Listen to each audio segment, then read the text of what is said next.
हर्षित landmark, सपनों का घर जैसा आप चाहते हैं हम बनाते हैं। 1, 2 एवं 3 BHK ready position flat. Call 9827321321। Birsa Munda की जयंती पर आज जनजातीय गौरव दिवस मनाया गया। मध्य प्रदेश की राजधानी भोपाल में आयोजित मुख्य समारोह में प्रधानमंत्री नरेंद्र मोदी भी शामिल हुए। इस दौरान मुख्यमंत्री शिवराज सिंह चौहान के साथ ही केंद्रीय मंत्री ज्योतिरादित्य सिंधिया, नरेंद्र सिंह तोमर, फग्गन सिंह कुलस्ते, आदिवासी नेता और प्रदेश बीजेपी अध्यक्ष VD शर्मा मौजूद रहे।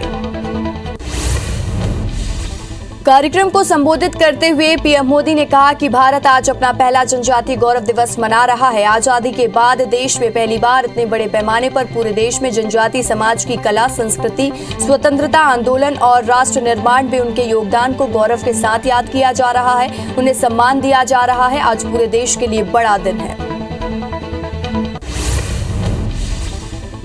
पीएम मोदी ने कहा कि आजादी की लड़ाई में जनजातीय नायक नायिकाओं की वीर गाथाओं को देश के सामने लाना और उसे नई पीढ़ी से परिचित कराना हमारा कर्तव्य है। गोंड महारानी वीर दुर्गावती का शौर्य हो या फिर रानी कमलापति का बलिदान, देश इन्हें भूल नहीं सकता। वहीं विपक्ष पर निशाना साधते हुए पीएम मोदी ने कहा कि आज जब हम राष्ट्रीय मंचों से जनजातीय समाज के योगदान की चर्चा करते हैं तो कुछ लोगों को हैरानी होती है। ऐसे लोगों को विश्वास ही नहीं होता कि जनजातीय समाज का भारत की संस्कृति को मजबूत करने में कितना बड़ा योगदान रहा है। पीएम मोदी ने कहा कि जनजातीय समाज के योगदान के बारे में या तो देश को बताया ही नहीं गया और अगर बताया गया तो बहुत ही सीमित दायरे में जानकारी दी गई। ऐसा इसलिए हुआ क्योंकि आजादी के बाद दशकों तक जिन्होंने देश में सरकार चलाई उन्होंने अपनी स्वार्थ भरी राजनीति को ही प्राथमिकता दी। प्रधानमंत्री मोदी ने कहा कि जनजातीय समाज में प्रतिभा की कभी कोई कमी नहीं रही है, लेकिन दुर्भाग्य से पहले ही सरकारों में आदिवासी समाज को अवसर देने के हैं। वहीं प्रधानमंत्री नरेंद्र मोदी ने मंच से रतलाम जिले में बनने वाले एकलव्य आदर्श आदिवासी स्कूल का डिजिटल शिलान्यास किया। इससे पहले मंच पर पीएम मोदी का आदिवासी परंपरा के तहत स्वागत किया गया। पीएम मोदी ने भोपाल में जनजातीय स्वयं सहायता समूह के बनाए गए उत्पादों की प्रदर्शनी का अवलोकन किया। वहीं सीएम शिवराज सिंह चौहान ने कार्यक्रम को संबोधित करते हुए कहा कि एक जमाना था जब एक पार्टी राज करती थी, उसने एक खानदान के अलावा आजादी की लड़ाई का श्रेय और किसी को नहीं दिया। भगवान बिरसा मुंडा का सम्मान संपूर्ण जनजातीय समाज का सम्मान है। प्रधानमंत्री नरेंद्र मोदी ने बिरसा मुंडा की जयंती के मौके पर वीडियो कॉन्फ्रेंसिंग के जरिए रांची में भगवान बिरसा मुंडा स्मृति उद्यान सह स्वतंत्रता सेनानी संग्रहालय का उद्घाटन किया और इस कार्यक्रम में झारखंड के सीएम हेमंत सोरेन भी शामिल हुए। प्रधानमंत्री नरेंद्र मोदी कल पूर्वांचल एक्सप्रेसवे की सौगात देंगे। 341 किलोमीटर लंबे पूर्वांचल एक्सप्रेसवे योगी सरकार का मेगा प्रोजेक्ट है। उद्घाटन के बाद प्रधानमंत्री का भाषण होगा, फिर आधे घंटे का एयर शो होगा।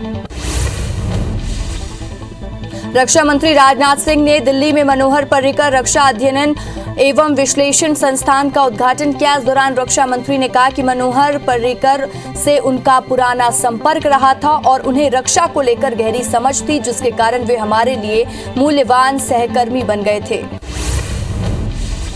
सुप्रीम कोर्ट ने पॉल्यूशन की समस्या पर केंद्र और दिल्ली सरकार को फटकार लगाई है। कोर्ट ने प्रदूषण के मामले पर सुनवाई के दौरान दोनों सरकारों को कहा है कि वे जल्द से जल्द प्रदूषण को रोकने के लिए सख्त कदम उठाएं।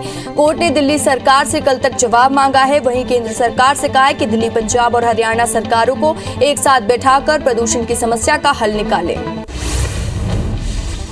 सुप्रीम कोर्ट की फटकार के बाद दिल्ली सरकार ने कोर्ट को बताया कि वह वायु प्रदूषण को नियंत्रित करने के लिए दिल्ली में संपूर्ण रूप से लॉकडाउन लगाने के लिए तैयार है। इसके साथ ही दिल्ली सरकार ने कहा कि यह अधिक सार्थक होगा अगर पड़ोसी राज्यों के अंतर्गत आने वाले एनसीआर में भी लॉकडाउन लगाया जाए।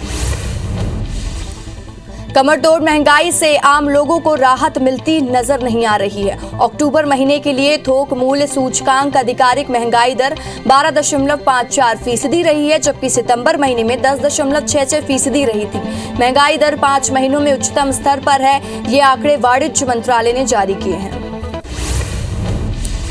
मणिपुर में उग्रवादी हमले के बाद सुरक्षा बलों ने बड़ी साजिश को नाकाम किया है। भारतीय सेना ने काकचीन जिले पे मणिपुर पुलिस के साथ ही जॉइंट ऑपरेशन में M79 ग्रेनेड लॉन्चर के 20 राउंड बरामद किए हैं और इस ऑपरेशन को असम राइफल के फुंद्रई बटालियन ने अंजाम दिया है।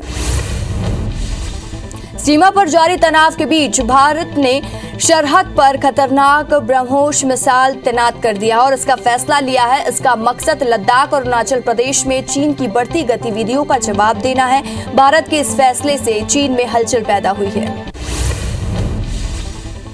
गुजरात के मोरबी गांव में ATS की टीम ने 650 करोड़ रुपए की 120 किलो हेरोइन के साथ 3 आरोपियों को पकड़ा है। जब्त की गई हेरोइन की कीमत अंतर्राष्ट्रीय बाजार में 650 करोड़ रुपए बताई जा रही है। वहीं प्रारंभिक जांच में पाया गया कि आरोपी हेरोइन की खेप समुद्री मार्ग से लाए थे, जहां उन्हें एक पाकिस्तानी नाव से डिलीवरी मिली थी।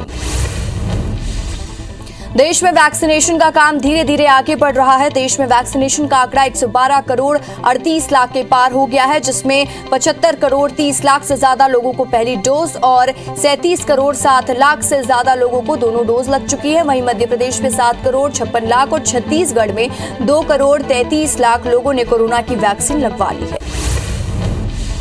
मां अन्नपूर्णा की प्राचीन मूर्ति उत्तर प्रदेश के वाराणसी में काशी विश्वनाथ मंदिर पहुंची, जहां CM योगी ने मां अन्नपूर्णा की मूर्ति में पुनर्स्थापना की और वहीं अगले महीने 13 दिसंबर को PM मोदी द्वारा लोकार्पण के बाद दुनिया भर के लोग काशी विश्वनाथ मंदिर कॉरिडोर में देवी अन्नपूर्णा के भी दर्शन और पूजन कर सकेंगे। बता दें कि यह मूर्ति कनाडा से लाई गई है।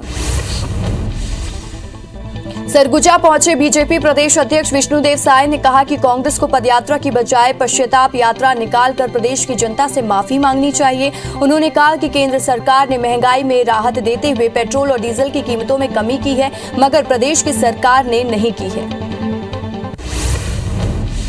विंध्य जिला अस्पताल में आधी रात कुछ बदमाशों ने शराब के नशे में उत्पात मचाया। इस दौरान बदमाशों ने एक युवक के साथ मारपीट करते हुए एम्बुलेंस पर गोली चला दी, साथ ही एक निजी वाहन में भी तोड़फोड़ कर दी है। मामले में कोतवाली थाना पुलिस ने 4 आरोपियों को गिरफ्तार किया है। इंदौर के संयोगितागंज थाना क्षेत्र में शादी समारोह के दौरान कुछ लोगों ने 10वीं के छात्र की मामूली विवाद के चलते चाकू मारकर बेरहमी से हत्या कर दी। हमले में मृतक का साथी भी घायल हुआ है, जिसे इलाज के लिए अस्पताल में भर्ती कराया गया। फिलहाल पुलिस ने मामला दर्ज कर आरोपियों की तलाश शुरू कर दी है। श्योपुर से वैक्सीनेशन सेंटर पर रोजगार सहायक की पिटाई का वीडियो वायरल हो रहा है। इस वीडियो में ग्रामीण वैक्सीनेशन सेंटर में रोजगार सहायक की पिटाई करते हुए नजर आ रहे हैं, जिसमें महिला भी शामिल है। श्योपुर में वैक्सीनेशन सेंटर पर होने वाली घटनाओं में ये दूसरी घटना है। रायपुर पुलिस ने बड़ी कार्रवाई करते हुए नशे के तस्कर को गिरफ्तार किया है। जानकारी के मुताबिक गंज थाना पुलिस को सूचना मिली थी कि फाफाडी ओवरब्रिज के पास एक लड़का प्रतिबंधित नशीली टैबलेट बेच रहा है और पुलिस ने मौके पर पहुंचकर आरोपी को गिरफ्तार किया है, जिसके पास से कुल 188 नग प्रतिबंधित नशीली टैबलेट और 1 नग धारदार हथियार जब्त किए गए हैं। ग्वालियर में डेंगू के मरीजों की संख्या बढ़ते जा रही है। 24 घंटे में के 53 नए मरीजों की पुष्टि हुई है, जिसमें 39 बच्चे भी शामिल हैं। इस तरह डेंगू के कुल मरीजों की संख्या 2115 पहुंच गई है। अब तक डेंगू से 6 मरीजों की मौत भी हो चुकी है। इंदौर में डेंगू का प्रकोप जारी है। शहर में एक दिन में डेंगू के 13 नए मरीज सामने आए हैं, जिसमें 6 बच्चे भी शामिल हैं। नए मरीज मिलने के बाद कुल मरीजों की संख्या 922 पहुंच गई है। वहीं एक्टिव मरीजों की संख्या 20 तक पहुंच गई है। कोरोना काल के दौरान पश्चिमी मध्य रेलवे ने अपनी गिरती आय में ग्राफ को उठाने के लिए कवायद शुरू कर दी है।